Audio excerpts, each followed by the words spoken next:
Boa noite a todos. Nós aqui estamos, do Rita de Cássia, mantendo as nossas palestras virtuais. Inclusive, também convidamos aos companheiros que queiram se ingressar nos cursos que estão funcionando. Nossa casa está funcionando virtualmente. E aqui nós estamos mais uma vez para a realização da palestra da noite de sábado e vamos pedir a Jesus, nosso mestre querido, a toda essa equipe da casa responsável pela divulgação da nossa doutrina. Vamos pedir a Rita de Cássia, Jesus, acima de tudo, a Deus nosso Pai, a permissão para que nós possamos iniciar o nosso estudo dessa noite, procurando envolver a nossa companheira com todo o amor e com todo o carinho. Então, conosco, a nossa querida Monique. Obrigada. Boa noite a todos. Que possamos nos sentir irmanados, mesmo à distância física, mais próximos pela alma, né? Como espíritas sabemos a importância disso. O nosso estudo de hoje é muito, para mim, muito honroso. Se trata dos primeiros itens do capítulo 1 do Evangelho segundo o Espiritismo, né? Certamente, o livro da codificação, o livro predileto de muitos, porque nos toca muito particularmente a alma, não é? E com certeza uma leitura que é um grande consolo nesses momentos tão difíceis que a gente vive de transição planetária e desse contexto da pandemia, não é? Mas antes de falar dos itens, né? Os itens que são o nosso estudo, os itens do capítulo 1, de 1 a 7, que se trata de Moisés, Jesus e o Espiritismo, eu acho importante a gente fazer uma pequena contextualização desse livro, né? Esse livro que é uma bênção para todos nós, né? Um presente da caridade de Jesus e dos espíritos coordenadores do advento do Espiritismo, né? O Evangelho segundo o Espiritismo, ele é o terceiro livro publicado, né? Dentro da codificação. Kardec, primeiro, a publicação em 1857 do Livro dos Espíritos, que é a base de toda a doutrina. Os próprios espíritos responsáveis pela codificação avisam a Kardec que o trabalho dele ainda era longo, havia mais o que se fazer, e de cada uma das partes do Livro dos Espíritos surgiu um outro livro que dá desenvolvimento e aprofundamento àquelas questões, não é? O primeiro livro publicado após o Livro dos Espíritos foi o Livro dos Médiuns, né? Muita gente acha que é o Evangelho e, na verdade, foi o Livro dos Médiuns, porque havia muita necessidade de instrumentalizar as pessoas que estavam interessadas e se sentiram atraídas pelo Espiritismo, mas muitas vezes de uma forma do espetáculo, das mesas girantes, das brincadeiras, de formas mais levianas, não necessariamente prejudiciais, mas levianas. Então havia necessidade de dar a metodologia científica, o embasamento, né, as instruções, e assim vem o Livro dos Médiuns, logo depois do Livro dos Espíritos. Feito isso, dado essa base científica e metodológica, então era hora de aprofundar na base moral. E aí, então, surge o Evangelho segundo o Espiritismo. É muito interessante a gente perceber algo que aparece sempre como um subtítulo do Evangelho segundo o Espiritismo. Em todas as edições a gente encontra o Evangelho segundo o Espiritismo e logo abaixo, contendo a explicação das máximas morais do Cristo, sua concordância com o Espiritismo e sua aplicação às diversas posições da vida. Meus amigos, eu acho que só esse subtítulo dava para a gente fazer muitas palestras, não é, Renata, sobre isso, né? Primeiro que ele traz, contendo a explicação das máximas morais do Cristo, ou seja, mostrando que a base é o Evangelho de Jesus. Depois disso, sua concordância com o Espiritismo. Isso é muito importante, a gente vai desenvolver isso mais a fundo no decorrer da palestra, mas isso é muito importante a gente entender que o Espiritismo, no seu nascedouro, já deixava muito claro que era uma interpretação da doutrina do Cristo. O Espiritismo sempre foi cristão. Não há Espiritismo sem Cristo. Isso é muito importante ser relembrado a cada momento. É claro que a doutrina espírita tem interfaces com várias religiões, tem interfaces com outras religiões ou outras crenças espiritualistas, por conta do entendimento da comunicação entre os planos, né? Pode ter outras interfaces em relação ao passe, por exemplo, com outras práticas religiosas que também trabalham com imposição de mãos, com essa energia. É claro que o Espiritismo pode ter interfaces com muitas outras práticas religiosas, porque todas elas fazem parte da construção do homem no planeta. Agora, é importante lembrar, o Espiritismo tem sua base no cristianismo. Espiritismo não existe sem cristianismo. Isso é muito importante da gente se reforçar, né? Nesse momento de que tantas crenças são colocadas em xeque, muitas vezes religiões são atacadas por erros humanos, pessoais, não é? É muito importante nesse momento a gente afirmar com toda certeza, né? Não há espiritismo sem cristianismo. O espiritismo é uma interpretação das máximas do Cristo, como Kardec coloca aqui. E além disso, a terceira parte desse subtítulo é fundamental, porque fala, e sua aplicação às diversas posições da vida. Gente, isso dá, como eu disse, muitas palestras. Sua aplicação, ou seja, o Espiritismo é uma doutrina da prática, não é uma doutrina teórica. É claro que o Espiritismo tem o seu aporte filosófico, é um tripé, religião, ciência e filosofia. E é claro que muitas vezes há um deleite de nossa parte, não é? No estudo dos livros, né? Nos romances, né? Nos estudos mais filosóficos, e aí são tantos eles, Emmanuel, Leon Denis, né? E tantos outros também no Brasil, que nos encantam pelo exercício do pensamento, né? E a gente sabe que isso é fundamental, porque o espírito evolui também pelo desenvolvimento intelectual, não é? O intelectual e o moral sempre juntos. Mas é muito importante a gente entender que o Espiritismo é uma doutrina prática.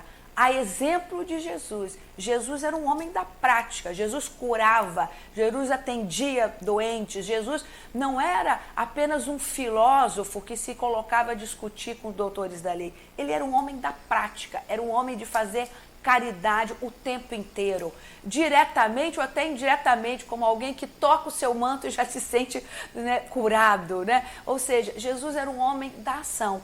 E o Espiritismo não pode deixar de ser isso, né? O Espiritismo que se resume ao estudo, que se resume à elaboração filosófica, tem sua importância, mas é pouco. É pouco. Então, a ação no bem, se engajar nos trabalhos voluntários, nos trabalhos de caridade, isso é a marca do Espiritismo. Isso é muito importante a gente se lembrar, não é? Então, Kardec fala a sua aplicação e ele lembra as diversas posições da vida. Ou seja, é uma aplicação no cotidiano. A gente tem que ser cristão em todos os momentos da vida, cristão e espírita. A gente não pode ser cristão e espírita só dentro do espaço do centro da casa espírita. É claro que dentro do centro da casa espírita, a gente tem toda uma ambiência, né, que nos favorece. Vou fazer um parêntese aqui, né? Eu, por conta da pandemia, tanto tempo sem poder vir aqui ao Rita, hoje só de entrar na porta de vidro eu me emocionei, me arrepio agora quando falo de novo, não é? Ainda que a gente não esteja no contato com todos. É claro que uma reunião pública presencial tem uma força magnética, né, incomparável, mas só de entrar nessa casa, só de respirar o ar aqui, eu tenho certeza, né, que eu já estou protegida, que eu já estou energizada e que isso é muito importante. Então é claro que estar no centro, é claro que participar dos cursos, é claro que estudar, tudo isso é evolução, é importante. Mas mais do que isso, né, é ser espírita e ser cristão, por consequência, fora, em todas, como diz Kardec, e nas mais diversas posições da vida. É lembrar das máximas cristãs, das máximas espíritas, no embate do dia a dia, no trabalho, né, no trato com empregados e patrões, na vida cotidiana, de sociedade, né? Dessas horas muitas vezes é difícil, né? Muitas vezes é difícil a gente se manter dentro dessa postura, mas é necessário. É necessário que a gente estenda o conhecimento que a doutrina nos dá, como diz Kardec, pela sua aplicação às diversas posições da vida. Então, além desse subtítulo, muitas vezes também no Evangelho há uma frase importante: não há fé inabalável, senão aquela que pode encarar a razão face a face em todas as épocas da humanidade. É muito interessante que Kardec escolhe essa máxima no livro que vai tratar da formação da base moral da doutrina. Ou seja, ele está tratando da fé, mas ele lembra que essa fé precisa encarar a razão face a face em todas as épocas da humanidade. Ou seja, o exercício da fé raciocinada. E essa fé raciocinada é a fé que pode encarar os avanços científicos. Quando ele diz em todas as épocas da humanidade, é a fé que precisa estar de acordo, que precisa avançar, que precisa evoluir. A fé também evolui, porque o nosso desenvolvimento intelectual evolui. E ele, então, vai nos fazer exigir mais. Talvez aquelas explicações que para a infância da humanidade fossem suficientes, para nós agora não é mais. E isso não é razão de perder a fé, como acontece com muitos. Hoje a gente vive um momento de um recrudescimento do materialismo, né? É natural que isso aconteça em momentos de transição, mas é muito importante a gente perceber a bênção que é a doutrina, que nos possibilita manter a fé mesmo com todo o avanço contraditório que a humanidade apresenta, né? Então, essa minha introdução ela é um preâmbulo para a gente, de fato, tratar desse tema, né? Dos estudos de hoje, que são esses primeiros itens. Os primeiros itens de um capítulo muito importante, né? Todos já devem saber, mas eu vou repetir. O Evangelho segundo o Espiritismo, Kardec não o organizou cronologicamente como os evangelhos, né? De Mateus, João, Lucas e Marcos. Ele agrupa a passagem de Jesus dentro de um tema. E aí ele tem o título do capítulo, as passagens de Jesus, o seu comentário e as instruções dos Espíritos. Assim é cada capítulo. E é muito interessante, eu não sei se todo mundo já passou a fazer essa reflexão, e sempre que eu tenho uma palestra sobre esse tema, eu me lembro disso. É muito sintomático, emblemático mesmo, que Kardec escolha o primeiro capítulo como Eu não vim destruir a lei. Ou seja, o primeiro capítulo é para mostrar, né, a consonância do Espiritismo com as outras revelações, com Moisés e com Jesus. Isso é muito interessante. Essa é a primeira, é a abertura do Evangelho segundo o Espiritismo. Eu não vim destruir a lei. Uma frase de Jesus, mas que a gente pode também incorporar para a doutrina dos Espíritos, né? Então, os itens de 1 a 7, eles começam com uma passagem que eu vou ler. Está em Mateus, capítulo 5, versículos 17 a 18. Não penseis que vim destruir a lei ou os profetas. Eu não vim destruí-los, mas dar-lhes cumprimento. Porque eu vos digo, em verdade, que o céu e a terra não passarão antes que tudo o que está na lei seja cumprido perfeitamente, até um único J e um só ponto.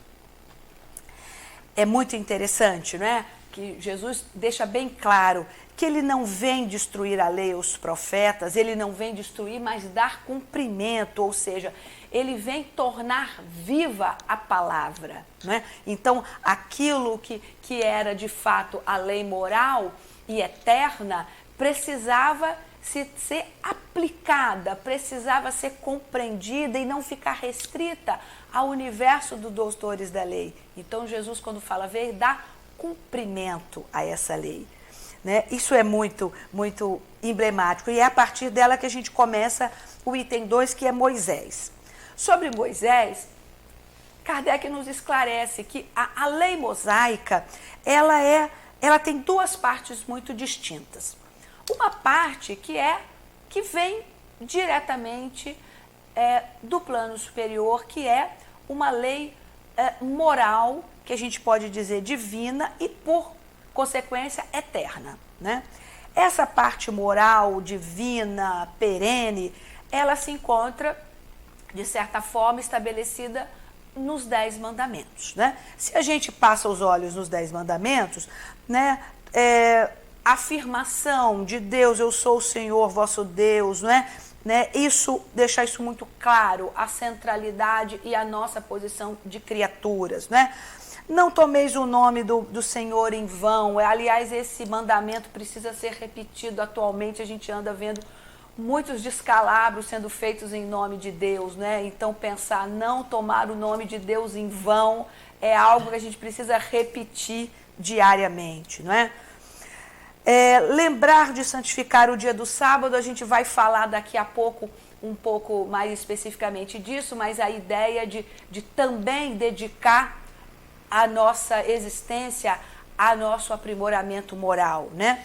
Seguindo, honrar pai e mãe, não matar, não cometer adultério, não furtar, não prestar falso testemunho. Todos eles a gente percebe uma perenidade, uma base moral que não desapareceu, né? A gente pode fazer leituras mais contemporâneas de um ou outro termo, mas o sentido é eterno, né? E esse sentido ele nos toma, né? E é importante entender a necessidade de ter reverência por isso, e por Moisés, por ser um espírito tão preparado que naquele momento de infância da humanidade pôde ser o intermediário, pôde ser um instrumento desses ensinamentos tão importantes, né? A outra parte das leis mosaicas é uma parte mais disciplinar, é uma parte mais voltada para aquele momento em que ele se encontrava com aquele grupo, né, de homens ainda tão indisciplinados, tão rudes mesmo, né? Aqui Kardec usa uma expressão, ele fala... Era algo importante para ser dado pelo temor a um povo naturalmente turbulento e indisciplinado. E ele tinha que combater os abusos enraizados e os preconceitos auridos na servidão do Egito. Então, Kardec mostra, para esse grupo humano, para aquele grupo social, era importante que algumas normas fossem faladas e transmitidas como se fossem de origem divina, porque só assim, pelo temor, era possível obedecer. Mas é claro que, passados séculos e a humanidade crescendo, é possível perceber muito claramente a parte que se refere ao aprendizado do povo hebreu e a parte que permanece como, de fato, a lei moral divina, que é imutável e que é perene, não é? Daí a necessidade da importância de não fazer uma apropriação literal dos ensinamentos de Moisés. Isso é muito importante, não é? É importante a gente entender que, como disse Emmanuel lá à frente, é importante entender o espírito, que ele fala, o espírito vivifica, a letra mata, né? O entendimento apenas restrito à expressão da palavra pode muitas vezes nos levar até a incompreensões. né? E aí a gente entra no terceiro item, que é Jesus, né? Porque Jesus vai justamente deixar muito claro o que vinha dos profetas e das escrituras, e nesse caso aí muito de Moisés, que era perene, que era necessário, e era isso ele vinha dar continuidade, por isso ele fala, não vim destruir a lei. E aí, acertadamente, Kardec começa o item sobre Jesus dizendo isso. Jesus não veio destruir a lei, quer dizer a lei de Deus. E aí a gente entender. Então, Jesus não vem destruir essa parte da lei de Moisés que era perene, que era divina. Ele veio cumpri-la, ele veio desenvolvê-la, veio dar o verdadeiro sentido. Quanto às leis de Moisés, propriamente ditas, aquelas que se referiam muito mais ao contexto da vida dos hebreus, ele diz, quanto a elas, ao contrário, ele as modificou profundamente, seja no fundo, seja na forma. Isso é muito importante da gente entender. Quer dizer, Jesus se contrapôs a Moisés? Não. Jesus deu cumprimento ao que tinha em Moisés, que era divino, que era moral, que era perene. Agora, aquilo que era do contexto e que abusos ou má compreensões começaram a ser um empecilho ao desenvolvimento moral da humanidade, Jesus se contrapôs. E ele se contrapôs tão firmemente que isso causou a sua perseguição e a sua crucificação. Jesus foi perseguido porque ele se opôs justamente a essas máximas que, a seu ver, né, não eram divinas, e por isso ele sofre a perseguição dos poderosos da época, né? Isso é muito importante. A gente pode até, vou fazer aqui vou tomar a liberdade, por exemplo, de fazer uma relação com o próprio os mandamentos, que são a parte moral e perene. Por exemplo, o santificar o dia de sábado, não é? O que significa isso, né? Se a gente entender literalmente, que o dia de sábado era um dia que não se poderia fazer coisas cotidianas, não é? Há alguns segmentos religiosos, e aqui vai todo o meu respeito, que continuam compreendendo assim. Agora, Jesus não. Inclusive, ele foi atacado, né, por fazer caridade, por fazer curas no dia de sábado. E há passagem no Evangelho em que ele é perguntado, como que você está fazendo isso no dia de sábado? E ele fala, quer dizer que se o seu boi cair num buraco, você não vai ajudar? Ou seja, Jesus mostra que a compreensão não era literal do dia de sábado. Ou seja, santificar o dia de sábado é entender que a gente tem toda uma semana de trabalho, daquilo que o mundo material nos exige. Nós estamos aqui vivendo em sociedade, então nós precisamos trabalhar, nós precisamos cuidar da casa, criar os filhos, atender os doentes, né? Uma série de atividades que são humanas e terrenas. Mas a gente não pode se perder e a gente precisa ter também o nosso investimento na nossa iluminação interior. Então, santificar o dia de sábado não precisa ser o sábado, não precisa ser uma vez na semana, mas é entender que na nossa vida material há uma dimensão do espiritual que não pode ser negada, não pode ser negligenciada. É essa dimensão da nossa iluminação interior.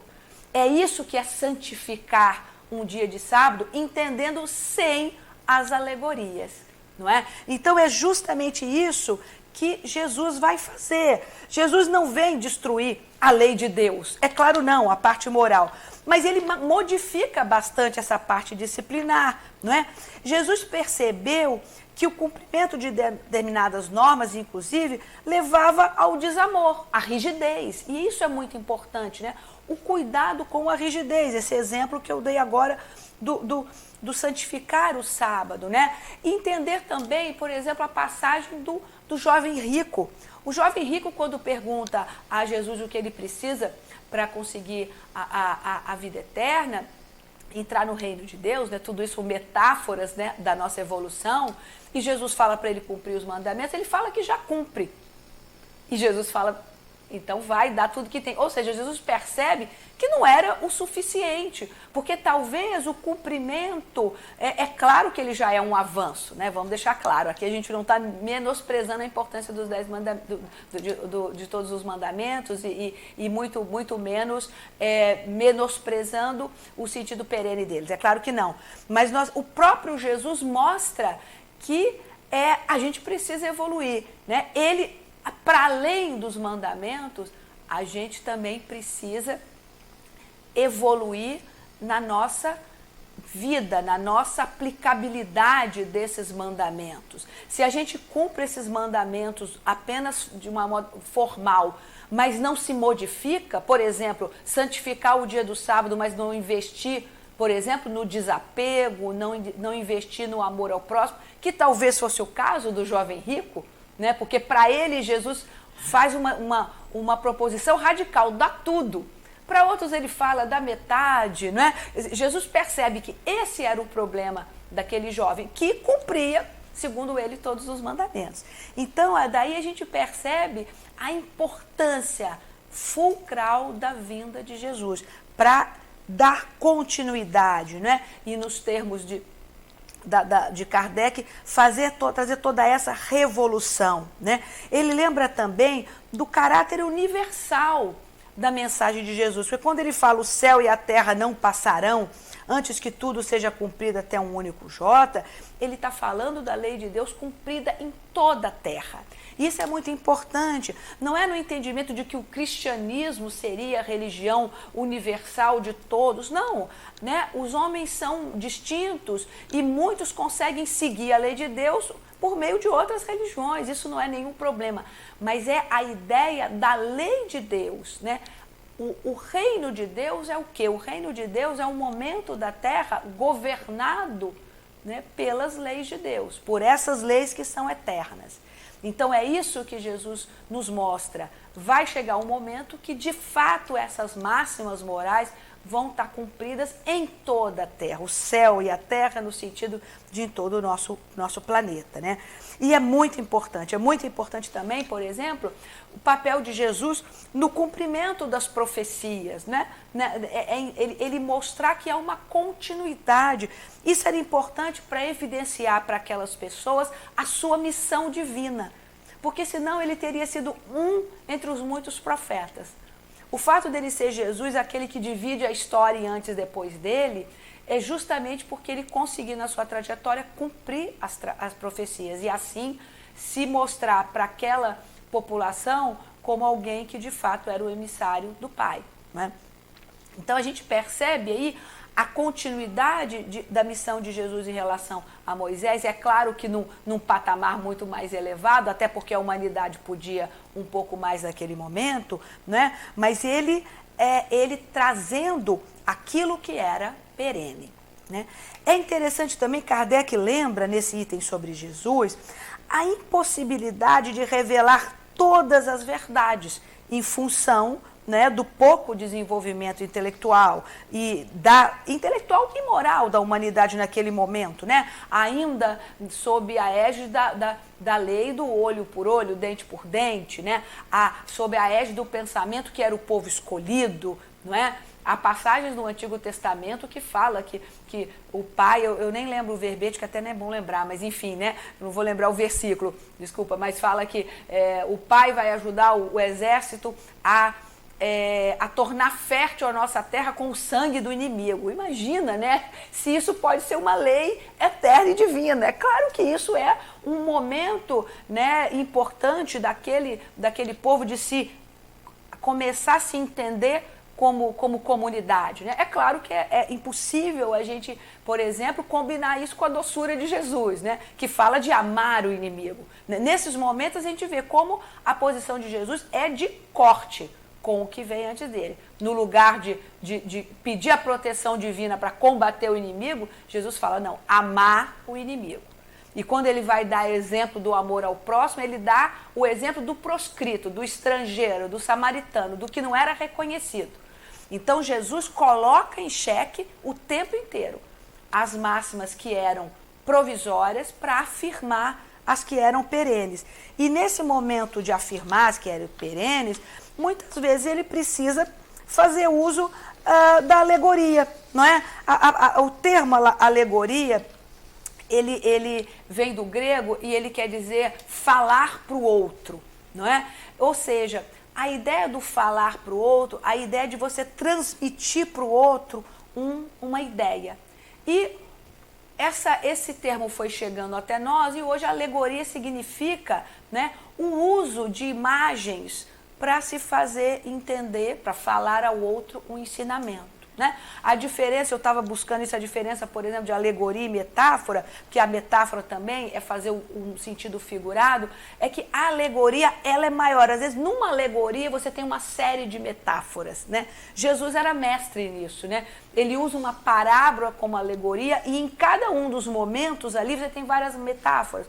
Por exemplo, a parábola do filho pródigo, né? A metáfora do pai, a metáfora do filho mais velho, a metáfora de cuidar dos porcos, tem várias metáforas ali que para nos dar a ideia, né? E que ele alegoricamente conta em formas de parábolas. Jesus faz isso porque ele sabe que nem tudo pode ser esclarecido naquele momento, né? Porque não havia nem desenvolvimento moral, nem intelectual, não é? Por exemplo, questões em relação às várias moradas, né? Quando ele fala a alegoria de que, né, há várias moradas na casa do Pai, para aqueles homens que não tinham conhecimento, por exemplo, astrológico, entender o que eram outros planetas era impossível, né? Então Jesus deixa a ideia que é verdadeira para que aos poucos a humanidade vá podendo desenvolver.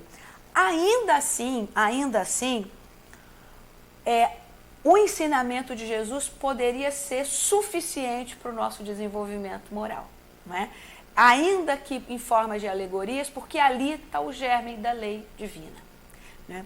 É claro que o próprio Jesus, como governador do planeta, uma expressão que alguns utilizam, né? Ou se a gente pensar como o líder importante que cuida desse planeta desde a sua formação, ele mesmo avisa que vai ser chegado o momento que novos conhecimentos vão ser necessários. E aí ele já traz a imagem e promete a vinda do Consolador. E é aí que nós entendemos esse Consolador como advento do Espiritismo. E aí a gente usa uma expressão muito comum na doutrina que são das revelações. Uma primeira revelação com Moisés que dá um fundamento importante naquele momento de infância da humanidade. A segunda revelação com Jesus, que traz, de fato, todas as máximas necessárias para o nosso desenvolvimento. E a terceira revelação, que traz o Espiritismo, que não traz nada de novo em relação a Jesus. Nada, absolutamente nada.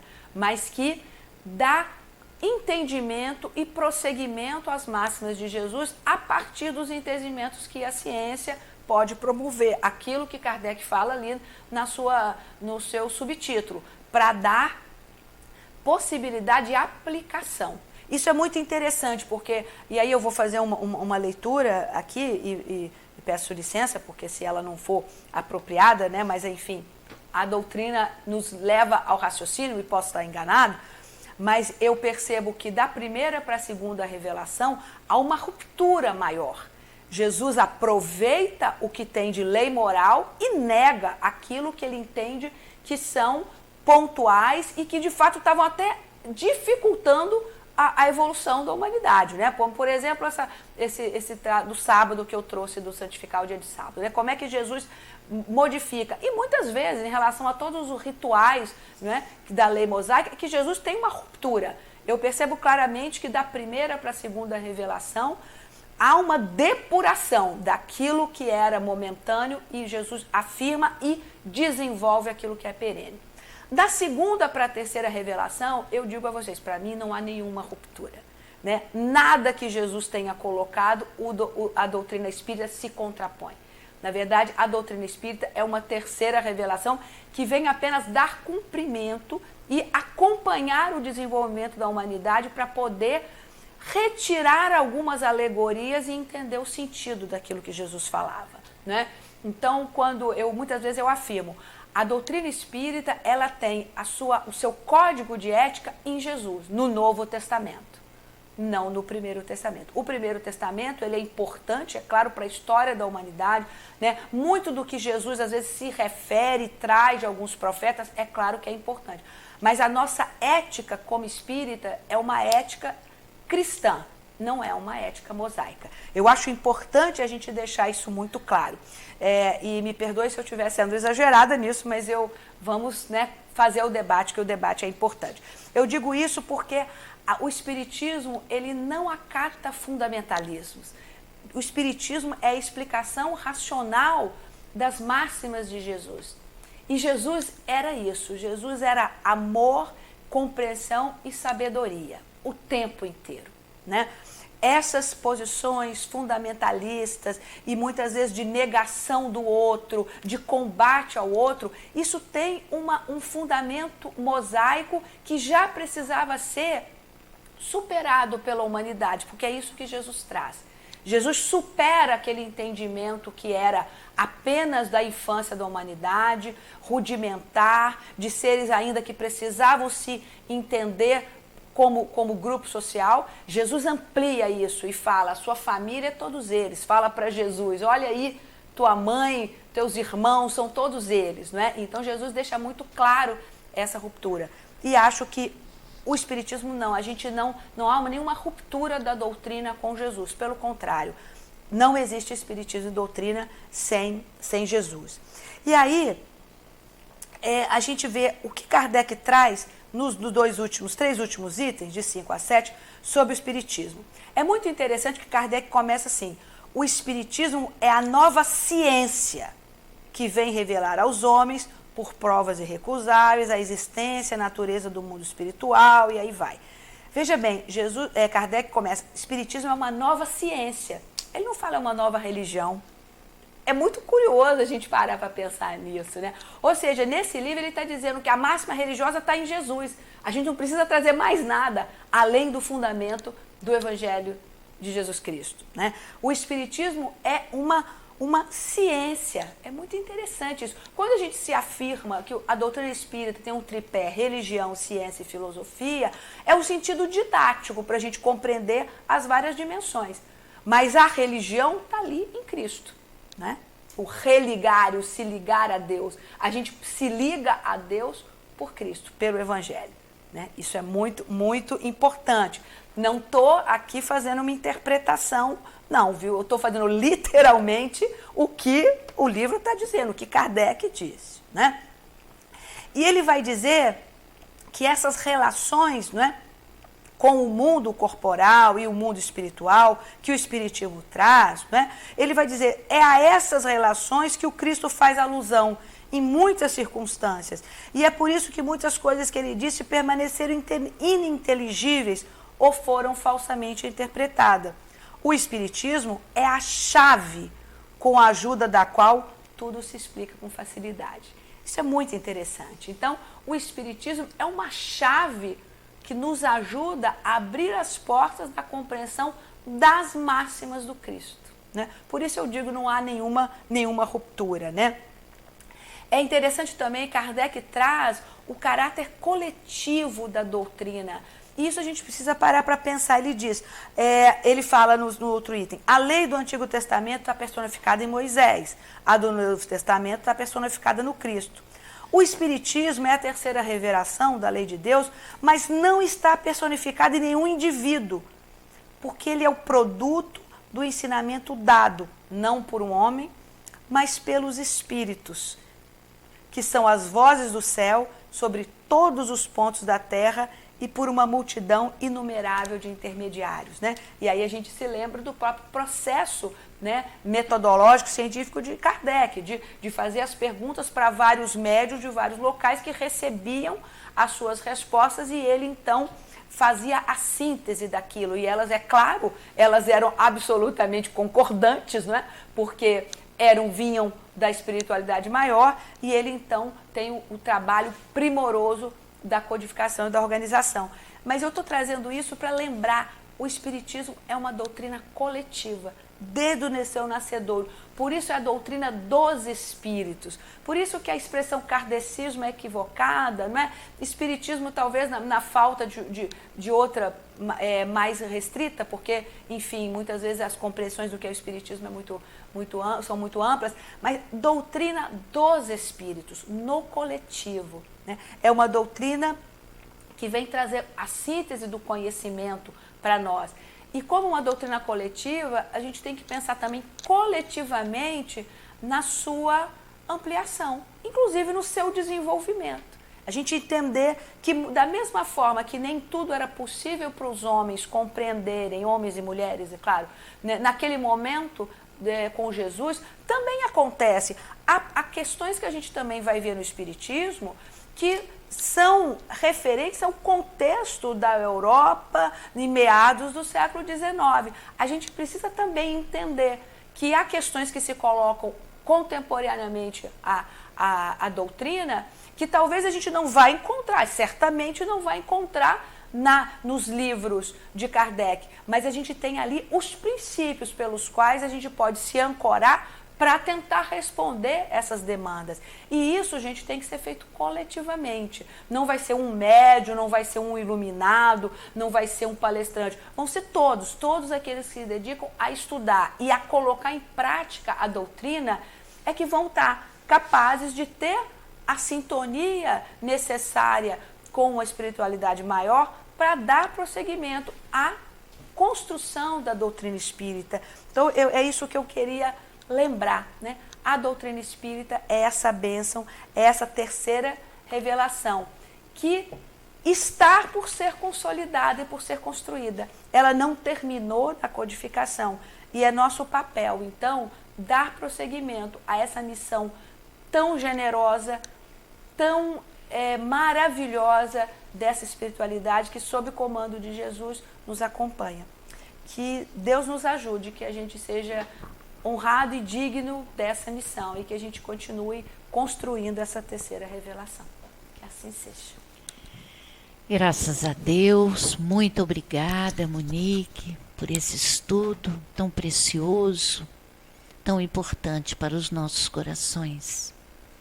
E nesse momento, que chegamos ao término da nossa palestra, gostaria de lembrar a todos que a nossa casa, ela não está aberta para estarmos aqui fisicamente, mas que ela nunca se fechou. A nossa equipe espiritual, responsável por cada um de nós, podemos ficar tranquilos, porque eles estão ao nosso lado o tempo inteiro, fazendo todos os trabalhos que nós vínhamos buscar aqui na nossa casa, na Rainha Dom Almirante Guilherme. Então, que Jesus, nosso Mestre querido, possa abrir os nossos corações, que Rita de Cássia possa, nesse momento, nos envolver com a sua equipe espiritual e que nós possamos sentir que nós somos participantes de uma grande família e que nós não estamos só. Então nós pedimos a permissão a esses amigos amoráveis, responsáveis por essa reunião, a Jesus, a Rita de Cássia, a Mãe Maria de Nazaré, mas acima de tudo, a Deus nosso Pai, para que nós possamos dar por encerrado mais esse encontro. Graças a Deus.